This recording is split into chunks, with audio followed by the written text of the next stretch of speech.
I'm about 5'6", and these are well over my head, probably over 6 feet tall. Every driver out here on the road tonight has had to pay for car tabs. It's coffee day, National Coffee Day. True. I'm caffeinated. I'll be awake at 11. Hope you guys are too.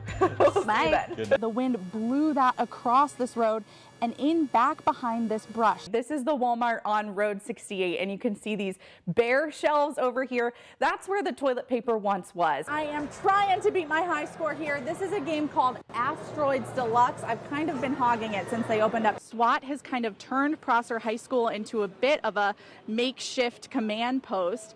And then this way, if we can take a look down here, medics are posted just in case anything were to happen to officers. 9 patients in Washington state are under investigation for having coronavirus. As public health officials await their test results from the CDC, the state has declared a level 1 response. But like my dad would say, your chances are 0 if you don't buy a ticket. I got mine, and hopefully it's the winner. Live in Pasco. I'm going to step out of the way so that you can see what's going on behind me. We do know that they transported Dad to the hospital. I've seen lots of pumpkins, lots of Disney characters, and I've got a witch here with me right now. This is Jen. She's one of the event organizers. Jen, why is it a good idea to bring the family out tonight? Business owners tell me there are cameras all over this alleyway, and they plan to put more in. The fire right now is burning in a valley, which is just beyond this brush that you can see here. The 90s are pretty hot. Like, we're gonna have to double up on our deodorant, put our sunscreen on. Yeah. It was weird, but it didn't seem super out of place. It didn't seem concerning by any means. Pretty quickly realized that truck had been down there a while and wasn't supposed to be there. It was just a normal dive. Ready? Courtney and her husband headed out into the Columbia River looking for a friend's boat propeller. But their discovery ended up cracking a 26-year-old missing persons case. It's not something that happens. You don't walk up upon a cold case like that. 81-year-old Maynard Cohen and the red pickup went missing in August of 1993 from Prosser. For them to find him that close to shore 26 years later is just kind of blows my mind. Becky Jansen has been waiting tables in Prosser for nearly 40 years. Maynard was one of her daily customers. If you lived in this town, you knew who he was. Everybody called him Friday.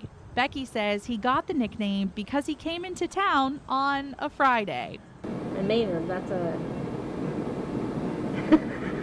that name just really cracked me up when he told me that was what his name was. I was According to Becky, everybody in town has a theory about how Friday disappeared.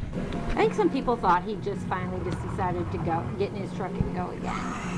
But she says knowing that his body has possibly been found does bring her some sense of closure. It is closure that we can finally say that he's been found.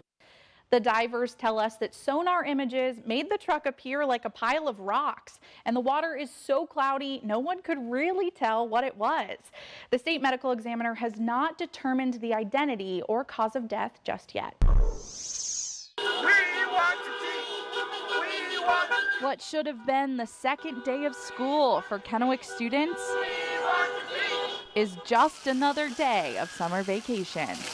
Hundreds of teachers lined 4th Avenue right outside the Kennewick district offices. Well, a lot of it is support for our union members that are inside negotiating. We want them to be able to know that we're here. The teachers say it's all about the students. They want the students to have access to the best teachers.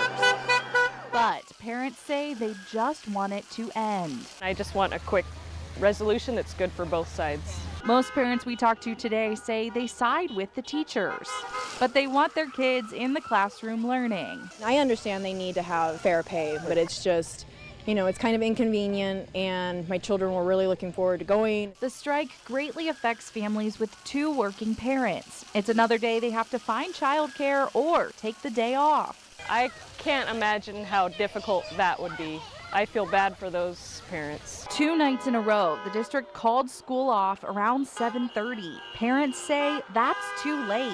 My first grader goes to bed around 7:30, and so it's hard for him. He wants to know. The district says they've given the union over 20 separate proposals, and the union's bargaining team has turned down each one. The district last posted on Facebook that the union turned down a 7.4% salary raise.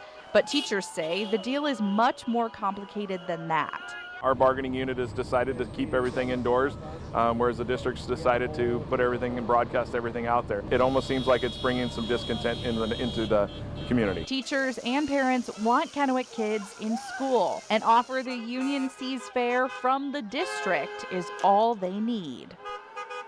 Scott DeLiana, we haven't heard anything about school tomorrow, but the bargaining teams are still negotiating right inside here. I talked to a union representative today who says things are moving at a glacial pace. Live in Kennewick, Megan Magensky, Action News. By day, hundreds of protesters lined Tri-City streets demanding justice for George Floyd. By night, dozens of armed civilians with AR-15 style weapons posted up outside Kennewick businesses. The impact that they're having is spreading fear, intimidation, and rallying people up and spreading a message of "we'll shoot you." Sunday night, a group of what looked like teenagers smashed the windows of 2 Kennewick businesses. Police arrested one 19-year-old. It's not that we are out here to scare anybody. It's simply to prevent the destruction of property. But the black community says that's not how it's coming across. What it looks like is a bunch of vigilantes who agree with the killers of Ahmaud Arbery, who agree with the killer of George Floyd, who agree with the killer of Trayvon Martin. Having your weapon out to hurt a young black man, that's wrong. Police say they're monitoring the situation. Right, anytime you get 2 groups together, well, there's concerns there, right? But anytime any of them have firearms, then concerns go up. Yet photos show Benton County Sheriff's deputies smiling with the armed citizens. You have posing with the cops and smiling with your guns while a community we're grieving death. We're at a funeral. These protests are funerals. We're grieving. All the Black Lives Matter protests have been peaceful. I have not heard one person want to talk about looting or rioting any business here in the Tri-Cities. And the leaders in the black community say there are better ways to create change than with violence. You have every right to protect, you have every right to do that, but your cell phone is much more powerful than that weapon. In the Tri-Cities, Megan Magensky, Action News. Do we know where erasers are? We're 2 weeks away from back to school in the Tri-Cities. It's time to gather supply lists and dish out the dough. The whole kindergarten thing is totally new, and I'm just trying to figure this whole thing out. 18 glue sticks. 18? That's what one of these lists says. Getting the best bang for your buck and understanding what your kids need is a challenge. It's something that Judy Fredrickson deals with every year. They're over there. Oh, that's the dry erase markers. We need those too.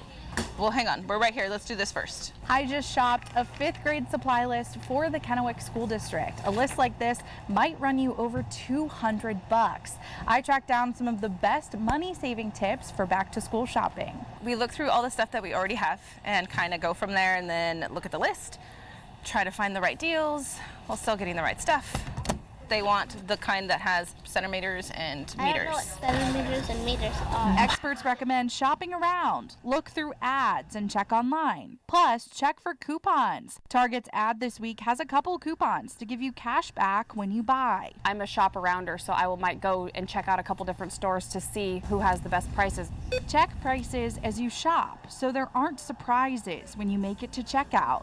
And for older kids or kids heading off to college, buy just the necessities now. Wait until September clearance sales to buy the extras. I haven't seen the erasers, have you? Because back to school shopping doesn't need to be so stressful. Did you find them? In Kennewick, Megan Magensky, Action News.